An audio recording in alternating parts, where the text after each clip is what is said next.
The Everything Store, Jeff Bezos and the Age of Amazon, by Brad Stone.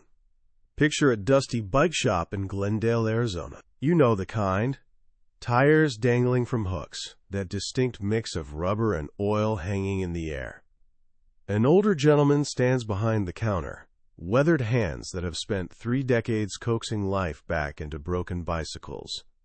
His name is Ted Jorgensen, and he genuinely loves what he does.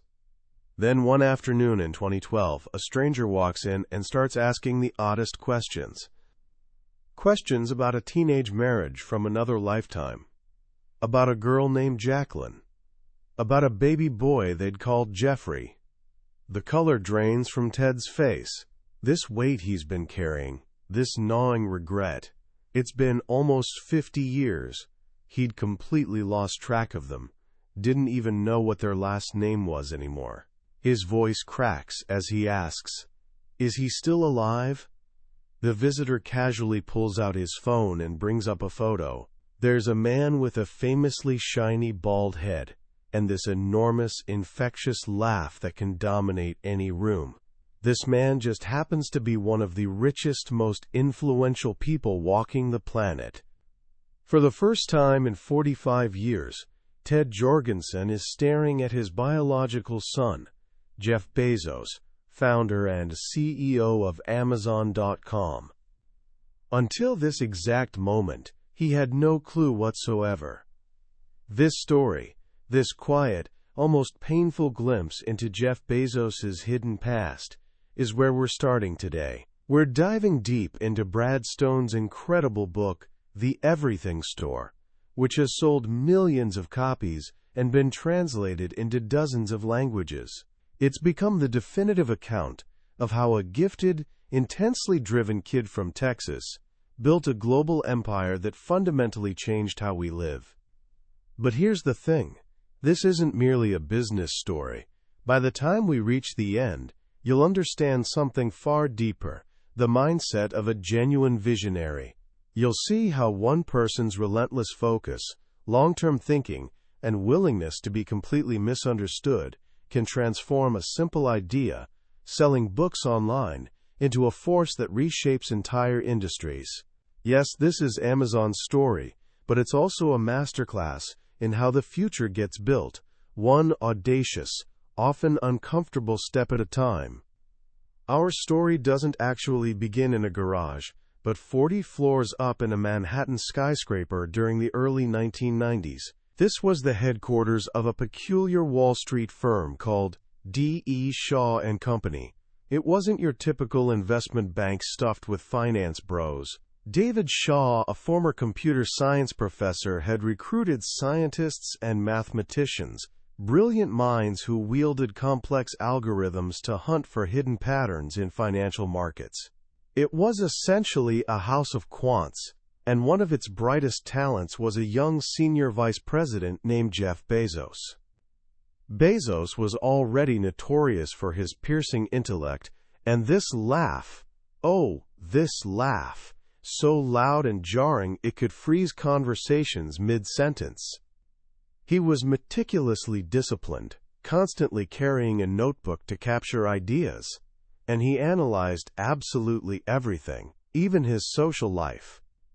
He famously enrolled in ballroom dancing classes after calculating it would increase his exposure to what he called N+ women. This was someone who viewed the entire world as an elaborate series of problems waiting to be solved. In 1994, Bezos stumbled upon a jaw-dropping statistic. He read that usage of this newfangled thing called the World Wide Web was exploding at 200–300% annually. The number, as he'd later confess, was based on a math error, but the underlying reality was undeniable. Something massive was brewing. He and David Shaw started tossing around business ideas that could ride this incredible wave. They discussed a financial services company, an online advertising venture, and this grander, almost absurd concept they called the Everything Store, an online marketplace that could sell virtually every product in existence, shipped directly to customers. Bezos understood that a true everything store was too ambitious. Right out of the gate, he needed a foothold, a beachhead. He compiled a list of 20 possible product categories and methodically analyzed each one. Books, he realized, were absolutely perfect for a launch. They were commodities. A copy of a book in one store is identical to that same copy anywhere else. There were millions of titles in print, far more than any physical bookstore could ever hope to stock. And crucially, there were just 2 major distributors, so he wouldn't need to wrangle with thousands of individual publishers. He could build an online store offering a selection that simply couldn't exist in physical reality. The idea consumed him. It became an obsession. But he knew that if he built this business inside D.E. Shaw, it would never truly belong to him. He had to venture out on his own. This led to one of the most celebrated decisions in modern business history. To decide whether to abandon his secure, lucrative job, Bezos created what he called the regret minimization framework. It's beautifully simple, yet profound. He projected himself forward to age 80 and imagined looking back on his life. He asked himself, in that quiet moment of reflection, which path will haunt me more? Walking away from my job and my Wall Street bonus, or missing out on this thing called the Internet that I believe is going to be revolutionary? As he later explained, I knew that I might sincerely regret not having participated in this thing called the Internet. When I thought about it that way, it was an incredibly easy decision. So at 30 years old, Jeff Bezos told his boss he was leaving. He called his parents, Mike and Jackie, who were living in Colombia at the time. Their reaction was, understandably, bewildered. What do you mean you're going to sell books over the Internet? His mother gently suggested he try it at night or on weekends as a hobby. But Bezos knew speed was everything. Things are changing fast, he told her. I need to move quickly. Soon after, Jeff and his wife, Mackenzie Tuttle, a brilliant writer he'd met at D.E. Shaw, packed up their entire lives. They flew to Texas, borrowed a 1988 Chevy Blazer from his father, and began driving northwest. Mackenzie drove while Jeff sat in the passenger seat, hammering out a business plan and revenue projections on a laptop, numbers that would turn out to be wildly, almost comically inaccurate. They were literally writing their own entrepreneurial origin story, a journey into the unknown, powered by a compelling idea and a framework for dodging regret. They landed in Seattle, a city chosen for its pool of tech talent, and, more strategically, for Washington's relatively small population, which meant they'd only have to collect sales tax from a tiny percentage of customers. They rented a 3-bedroom house in the suburb of Bellevue, and in the converted garage, Amazon was born.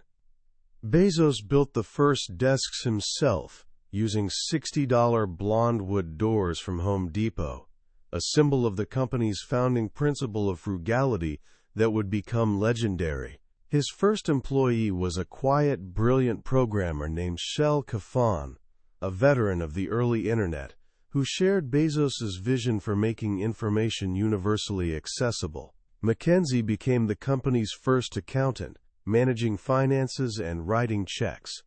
For meetings, they'd often walk to a nearby Barnes & Noble, an irony that wasn't lost on anyone. Their first challenge was the name.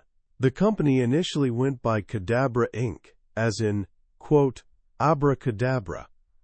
But Bezos's first lawyer pointed out that over the phone, it sounded suspiciously like cadaver. They brainstormed alternatives. One he seriously considered was relentless.com.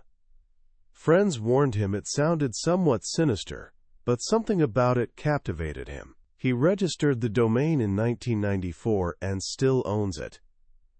Type relentless.com into your browser today, and you'll land straight on Amazon's homepage. Finally, while thumbing through the A section of a dictionary, he landed on the word Amazon, Earth's largest river, Earth's largest bookstore. It was perfect. It captured the sheer scale of his ambition. The first version of Amazon.com went live on July 16, 1995. It was primitive, mostly text, with a simple blue logo of a river snaking through a giant A. When an order came in, a bell would chime on the office computers, and everyone would gather around to see if they recognized the customer. At first, they held zero inventory. When a customer bought a book, Amazon would order it from a distributor. It would arrive days later, and then they'd pack it on the basement floor and ship it out.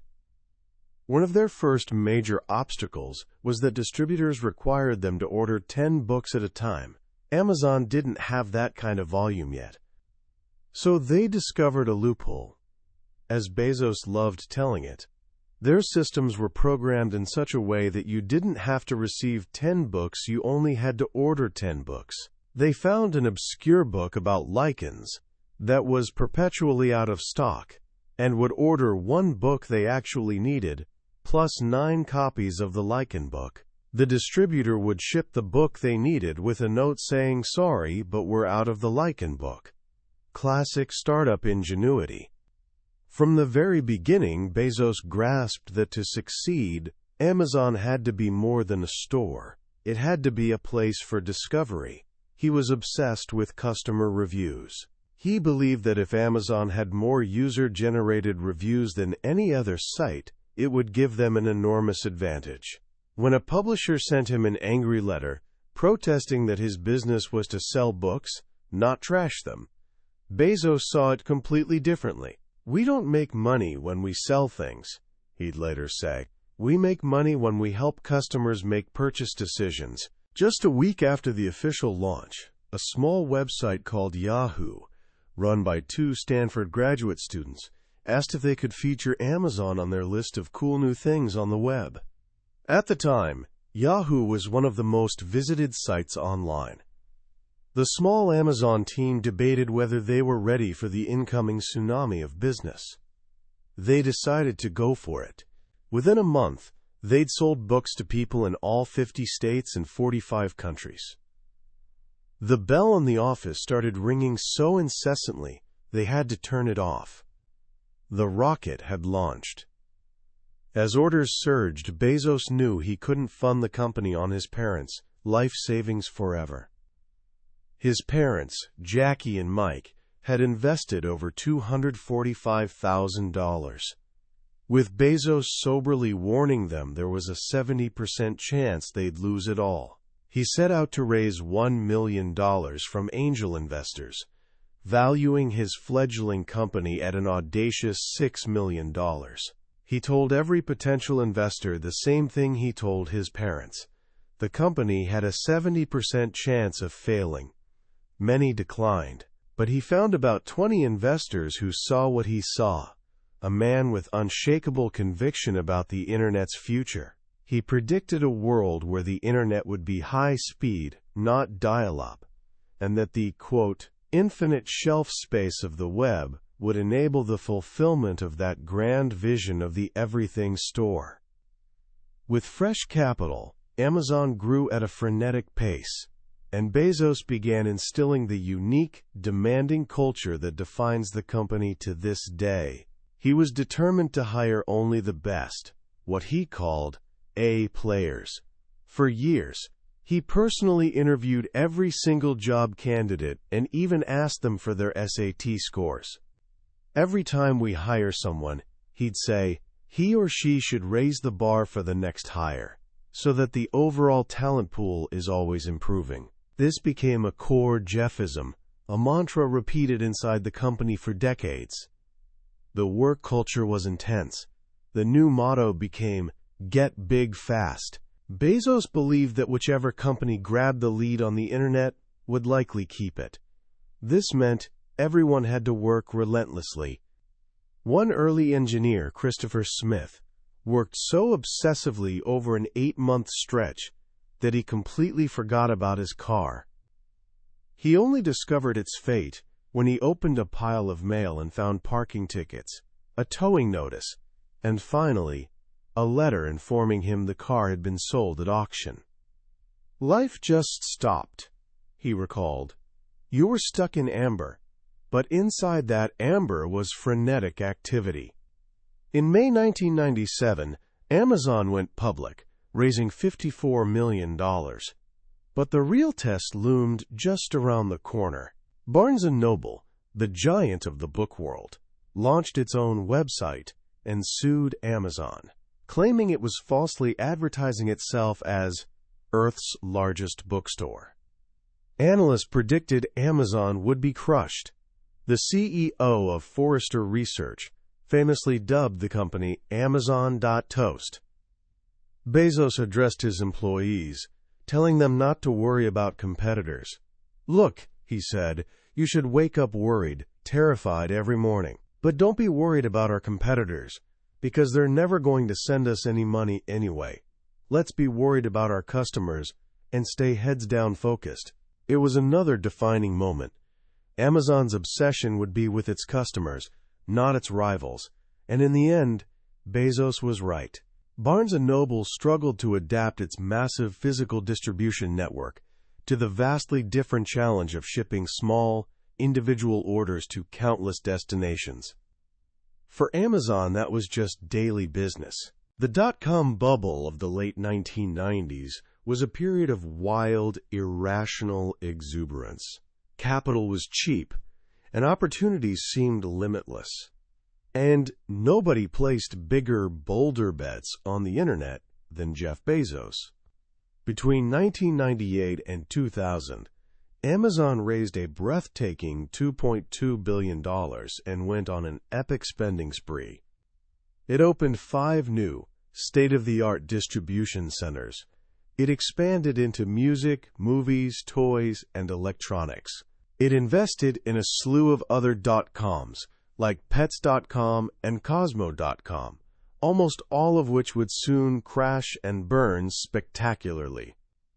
The company's motto was still, "Get big fast," but now it was fueled by billions of dollars and a skyrocketing stock price.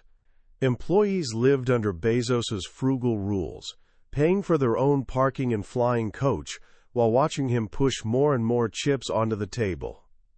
One engineer at the time said, "What we're doing here is building a giant rocket ship, and we're going to light the fuse. Then it's either going to reach the moon or leave a giant smoking crater in the ground." The 1999 holiday season was nearly catastrophic. The company was drowning in orders it couldn't fulfill. An all-hands-on-deck emergency was declared, and every corporate employee, from engineers to executives, took graveyard shifts in the distribution centers packing boxes through the night. Bezos held contests to see who could pick orders off shelves the fastest. They barely survived, but he vowed Amazon would never again have insufficient capacity to meet customer demand. In December of that year, Jeff Bezos was named Time magazine's Person of the Year, the king of cyber commerce. Amazon seemed unstoppable. Then, in spring 2000, the rocket ship's engines sputtered. The dot-com bubble burst. The Nasdaq began a downward spiral, and the faith that had propped up so many unprofitable internet companies evaporated overnight. Suddenly, Amazon's massive spending and widening losses were no longer seen as bold investments in the future. They were seen as reckless. In June 2000, a young, unknown bond analyst at Lehman Brothers named Ravi Surya published a scathing report on Amazon. He called the company's credit extremely weak and deteriorating, and made a prediction that sent shockwaves through the financial world. "We believe that the company will run out of cash within the next 4 quarters. The headlines were sensational. The New York Post declared, analyst finally tells the truth about .coms. Amazon's stock, already falling, plummeted another 20%. Bezos publicly called the report pure, unadulterated hogwash, but behind the scenes the company was in crisis mode. The real danger wasn't that Surya was right, but that his prediction could become a self-fulfilling prophecy. If suppliers got spooked and demanded immediate payment, or if customers lost faith, Amazon's cash flow could dry up. The company's mantra had to change. Get big fast was replaced with a new one: get our house in order. The new watchwords were discipline, efficiency, and eliminating waste. But inside the company, the cratering stock price was devastating. Employees who joined recently held stock options that were now completely worthless. Many top executives, exhausted and disillusioned, left the company. Through it all, Bezos never showed a hint of anxiety. "I have never seen anyone so calm in the eye of a storm," one senior vice president recalled. "Ice water runs through his veins," he scrawled on a whiteboard in his office.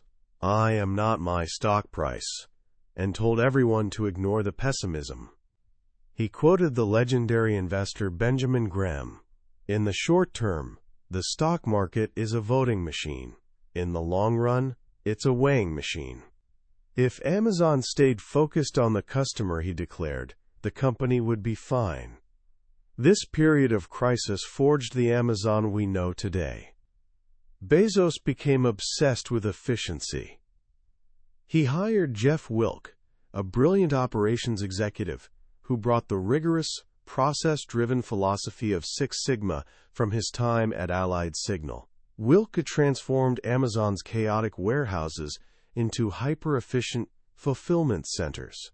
They rewrote the software, introduced new algorithms to optimize every step of the process, and began mastering the complex physics of their own logistics network. At the same time, Bezos was rethinking the company's very structure. He grew to despise what he called the institutional no, the tendency of large organizations to resist new ideas. He declared that, quote, "communication is a sign of dysfunction," arguing that teams should be small and independent enough that they didn't need to waste time coordinating with each other. This led to the creation of his famous two-pizza teams, autonomous groups small enough to be fed with two pizzas. These teams would compete with each other, sometimes duplicate efforts, but they'd move fast and innovate. And it was during this time of crisis that one of Amazon's most powerful ideas was born. The early attempts to compete with eBay through auctions had failed, but Bezos realized Amazon had something eBay didn't: the Internet's most authoritative product catalog. One weekend, at a meeting in the basement of his home, he and his team had a breakthrough. Instead of trying to create a separate destination for third-party sellers, they should invite them to list their products right alongside Amazon's own, on the very same product pages customers were already visiting. This new initiative, called Marketplace, launched in November 2000. It was a brilliant, counterintuitive move. Internally, Amazon's own retail managers were horrified. They could now lose a sale to a competitor on their own product page. Publishers and authors protested that it would undermine new book sales by placing used books right next to them. Bezos didn't care. It offered more choice to customers, and that was all that mattered. As one executive at the time said, it was Jeff against the world. Marketplace was the first step in transforming Amazon into a platform. The next, and most revolutionary step, came from an unlikely source: the company's own internal dysfunction. By the early 2000s, Amazon's technical infrastructure was a sprawling mess. The code was clunky and held together by what one executive called duct tape and WD-40 engineering. It was a massive bottleneck. Project teams had to beg for access to the company's computer resources, and innovation was grinding to a halt. Bezos exploded. He realized that if Amazon wanted its own developers to innovate freely, It needed to break down its infrastructure into simple, fundamental building blocks, or primitives, as he called them, inspired by a book on artificial intelligence. Things like storage, computing power, and databases should be treated as services that any developer could access on demand. And then came the big leap. If Amazon was building these services for its own internal use, why not offer them to the outside world as well? This was the birth of Amazon Web Services, or AWS. It was a completely new business, unrelated to retail, born from the company's own struggle to conquer chaos. It started with a storage service called S3 in 2006, followed by a computing service called EC2, which allowed developers to run their own programs on Amazon's computers. Bezos insisted on pricing these services like a utility, with shockingly low rates, even if it meant losing money for a long time. He believed high profit margins just attracted competition, while low margins attracted customers. AWS was a game changer. It ushered in the age of cloud computing. Startups no longer needed to spend millions on their own servers. They could rent computing power from Amazon, paying only for what they used. It fueled the next wave of internet innovation, powering companies like Pinterest, Instagram, and Netflix. And it finally proved to the world what Bezos had been claiming for years. Amazon wasn't just a retailer, it was a technology company. The final piece of the puzzle fell into place in 2004. Apple had completely dominated the music business with the iPod and iTunes, and Bezos was terrified the same thing would happen to books. It is far better to cannibalize yourself than have someone else do it, became the new mantra. He knew Amazon had to create its own e-reading device, even if it meant disrupting its own successful physical book business. Again, there was fierce internal resistance. His top executives, including Jeff Wilke, argued that building hardware was expensive, risky, and far outside the company's expertise. Bezos dismissed their objections. He was determined to control the entire customer experience, from the device to the digital bookstore. He put one of his most trusted lieutenants, Steve Kessel, in charge of the top-secret project, telling him, "Your job is to kill your own business. I want you to proceed as if your goal is to put everyone selling physical books out of a job." The project, codenamed Fiona, was developed in a secretive Silicon Valley lab called Lab 126. The name was a subtle nod to Bezos's vision. The 1 stands for A, and the 26 for Z, from A to Z, the everything store. The device had to be simple enough for a grandmother to use, and Bezos insisted on a feature everyone thought was insane: free, built-in wireless connectivity, so customers could download books from anywhere, without ever connecting to a computer. He called it WhisperNet. But the biggest battle was with the book publishers. Bezos was determined to have 100,000 titles available at launch, including 90% of the New York Times bestsellers. Getting them on board was a brutal process of cajoling, pressuring, and sometimes threatening. And he made one more audacious decision, one he kept secret from publishers until the very end. New releases and bestsellers would be priced at a flat $9.99. Amazon would lose money on every one of those sales, but Bezos believed it was a necessary investment to change customer behavior and accelerate the adoption of digital reading. The first Kindle was unveiled on November 19, 2007. It was clunky and far from beautiful, but it was revolutionary. It sold out in 5.5 hours. Amazon had done what Sony and so many others had failed to do. It had created an e-reader people actually wanted to use. It was a seamless, frictionless experience. And the $9.99 price point, as feared, sent shockwaves through the publishing industry. setting the stage for years of conflict. In the years that followed, Amazon's flywheel began spinning with unstoppable momentum.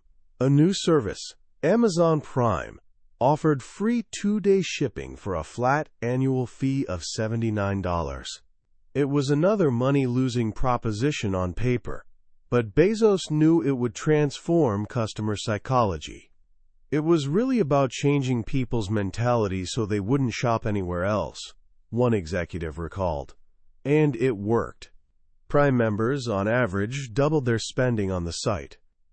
Now, with all the pieces in place, a massive selection, a world-class logistics network, a dominant position in cloud computing, and a revolutionary e-reader, Amazon began wielding its power with a ruthlessness that startled even its own employees. The company became what one executive called a cheetah, systematically pursuing sickly gazelles, smaller competitors it could either acquire or crush. The stories became legendary. Zappos, the online shoe retailer, was driven into selling to Amazon after a brutal price war and the launch of a competing site, Endless.com. Quidsy, the parent company of Diapers.com, was subjected to an even more aggressive assault. Amazon launched Amazon Mom, a program offering steep discounts on diapers designed to bleed the startup dry. The day Amazon announced the program, Quidsy's founders were, by no accident, sitting in a meeting in Amazon's own offices, unaware of what was happening. Quidsy sold to Amazon soon after for $540 million. Amazon's power was felt not just by its competitors, but by its suppliers. It demanded better terms, steeper discounts, and more co-op marketing dollars. It used its sophisticated pricing bots to scour the web and automatically match the lowest price anywhere, often violating the minimum advertised price policies of brands like Wusthof, the German knife maker, and Dyson, the vacuum cleaner company. The message was clear. If you wanted access to Amazon's 200 million customers, you had to play by Amazon's rules. The company that started in a garage was now a global empire, an everything store that was also an everything company. It was a publisher, a movie studio, a hardware manufacturer, and a utility for the internet. It was both a missionary, relentlessly focused on its customers, and a mercenary, willing to scorch the landscape to emerge victorious. And at the center of it all was Jeff Bezos, the man with the booming laugh and the unwavering conviction. The man who, decades ago, looked into the future and decided he'd rather risk failure than live with the regret of not trying. The man who built his empire on a single powerful belief that in the age of the internet, the company that started with the customer and worked backward would, in the end, win. As we step back and look at the incredible story of Amazon, it's easy to get lost in the sheer scale of it all, the billions of dollars, the millions of products, the global reach. But I think the real power of Brad Stone's book lies in the simple, fundamental lessons woven throughout this epic tale. And there are a few I believe are especially important for you to hold on to. First is the power of long-term thinking. This is, without a doubt, the central pillar of Jeff Bezos's entire philosophy. In a world obsessed with quarterly earnings and immediate results, he's always played a different game. He built Amazon not for next month or next year, but for the next decade. When he launched the Kindle and sold bestsellers for $9.99, he was willing to lose money on every single sale because he wasn't trying to profit on that book. He was trying to build a new behavior, a new market, a new future. He was willing to be misunderstood by Wall Street for years because he had a clarity of vision extending far beyond the horizon of most other leaders. Think about that in your own life. It's so easy to get caught up in immediate pressures, the test next week, the social drama of the weekend. But what if you applied that regret minimization framework? What if you started making decisions based on who you want to be in 10 years, not just who you are today? That shift in perspective, that willingness to plant seeds for a tree you won't sit under for a long time, is one of the most powerful forces for creating a meaningful life.